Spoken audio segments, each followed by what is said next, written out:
I think we'll be fine. Yeah. But if we didn't have school, I'd down for that. Because I'm not ready for the ACT. I'm ready.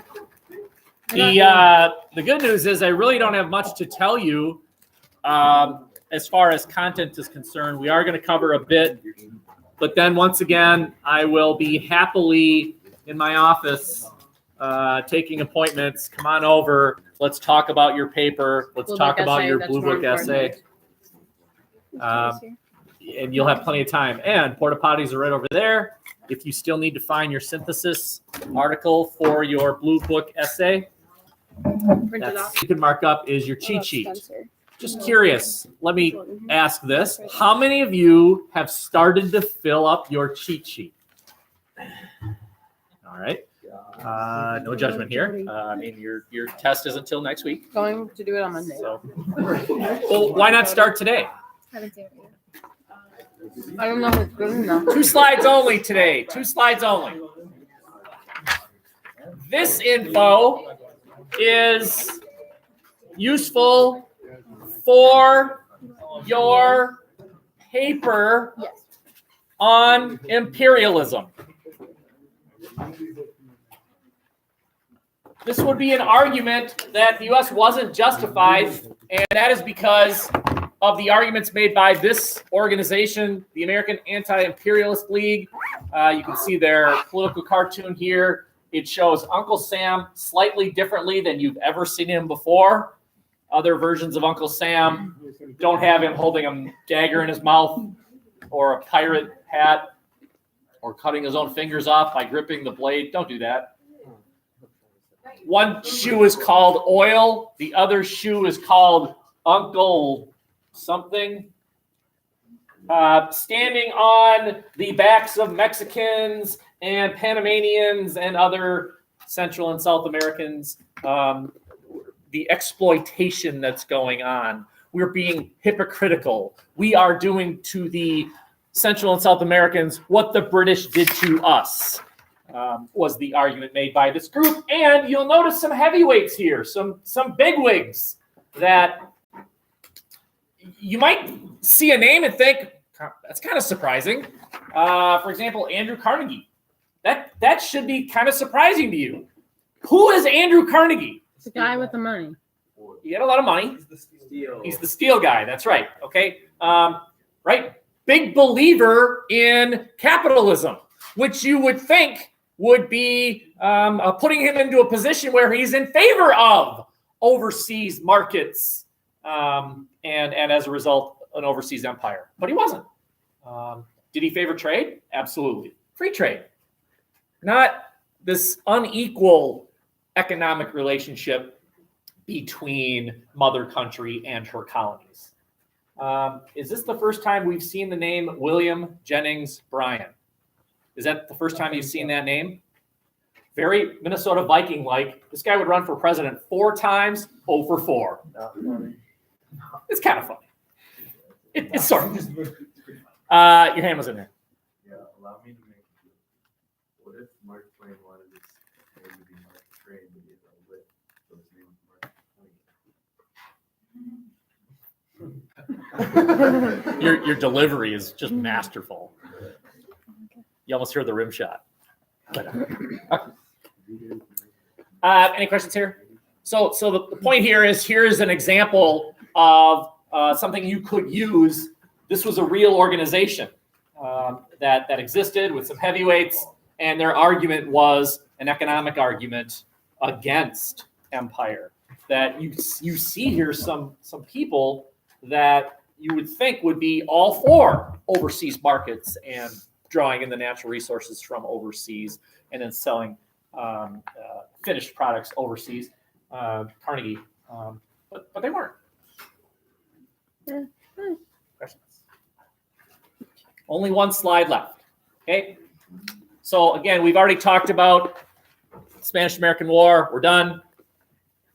And now, if this pattern follows, what should have happened was that the U.S. should have acquired Philippines or Cuba and maybe made them states, but that's not true.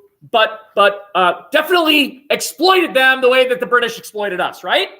That's what should have happened if Cuba and the Philippines are part of an American empire. Then what you do is you maintain control of them, and you draw from them their natural resources and you sell to them finished products. And that's not what happened. Cuba was granted its independence with something called the Teller Amendment, named after a guy named Teller. Amendment. No, Teller. His name was Teller. Before the war was over, the senator puts into another bill this basic promise. Hey, Cubans, we have no interest in taking over Cuba. We will help you gain independence. We will immediately or pretty quickly withdraw all soldiers. Once we've defeated the Spanish, we're out of there. That's not what a colonial power does. A colonial power remains there, leaves soldiers there, sets up military bases, puts soldiers in houses, quartering act. And yet that, at least according to the Teller Amendment, didn't happen. 5 years later, another fellow by the name of Platt creates an amendment that is attached to another bill. So, about that Teller Amendment. The U.S. put right into the Cuban Constitution a part that says American soldiers reserve the right to intervene in Cuban affairs at moments of justification, right? What happened to Cuban independence? Well, the Cubans must agree to allow the U.S. to have a naval base, which, by the way, the U.S. still has. Guantanamo Bay. That is a U.S. naval base. It is unique in the world. I think this is right, what I'm about to say. Now, the Russian occupation of Crimea would be another one. It is one of the only situations where there's a naval base and the host country doesn't want it there. The Cubans do not want this military base there. I mean, now, they don't want it there. They've told us, will you please leave? And our answer is no. We will not leave. And their response is, leave now, or tomorrow we'll ask you to leave again. So, take that. And our answer is no. And tomorrow, no. What are you going to do?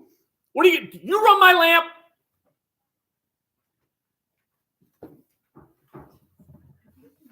This, by the way, will play a role after 9/11. Because where's this military base? It's in Cuba. And after 9/11, the United States will engage in the acquisition of members of the group that attacked the U.S. on 9/11. And so they rounded these people up, members of Al-Qaeda, terrorist group, whatever. And the United States government said, okay, what do we do with them?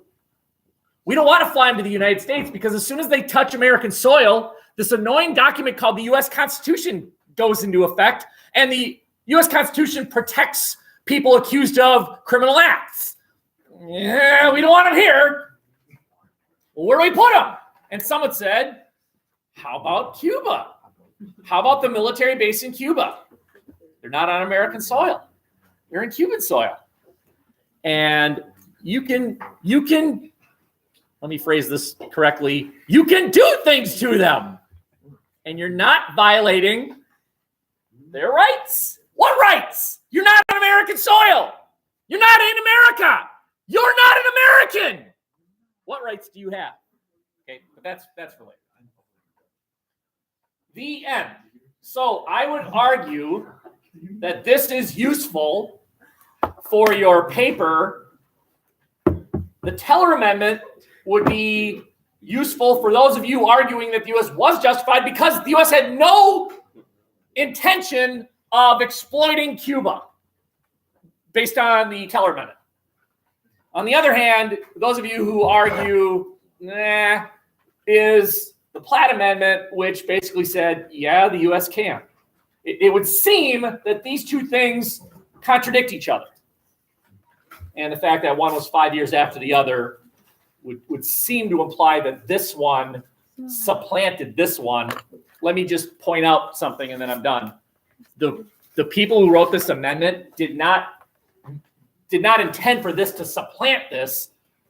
It was just meant to say, well, what if things really get out of hand in Cuba? Shouldn't we be allowed to go in and sort of fix the thing? Yeah, said Platt. And as a result, Platt. Okay. Any questions? That's it. Yes, dear. Did you mark her? Okay. So porta potties are right there. You have a cheat sheet to fill. You've got a synthesis article to find. You've got a paper to write. I'll be in my office. I marked everyone. Hebathy.